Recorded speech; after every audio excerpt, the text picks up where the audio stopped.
9 February रोजी सेलू येथून 2 मित्रांसोबत निघून गेलेल्या अनिकेत बळवंत शेरे यांची माहिती देणाऱ्यास देणार 1 लाखाचे बक्षीस। संपर्क निकिता शेरे, सेलू, जिल्हा परभणी।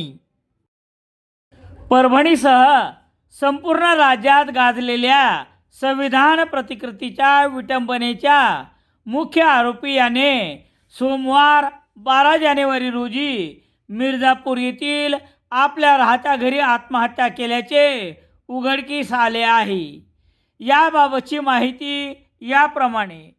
परभणी शहरात असलेल्या डॉक्टर बाबासाहेब आंबेडकर पुतळा परिसरात संविधान प्रतिकृतीची विटंबना काचेची पेटी फोडून 10 डिसेंबर 2024 रोजी करण्यात आली होती। तेव्हा घटनास्थळी उपस्थित जमावाने आरोपी दत्ता सोपान पवार यास मारहाण करत पोलिसांच्या स्वाधीन केले होते।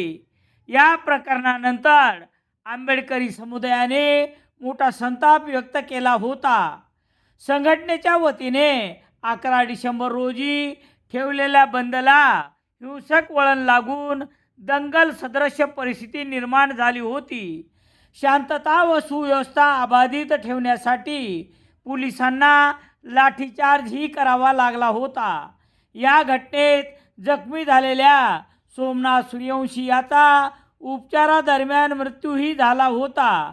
या संपूर्ण घटनेचे पडसाद राज्यासह देशभरात उमटले होते। आरोपी दत्ता पवार संविधान प्रतिकृती विटंबना प्रकरणात कारागृहात होता।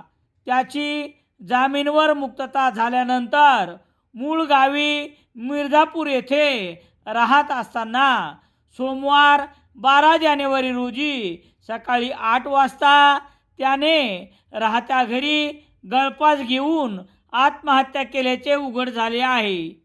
यानंतर घटनास्थळी ग्रामीणचे उपविभागीय पोलीस अधिकारी देशमुख व सहाय्यक पोलीस निरीक्षक जीवन राजगुरू यांनी भेट दिली आहे।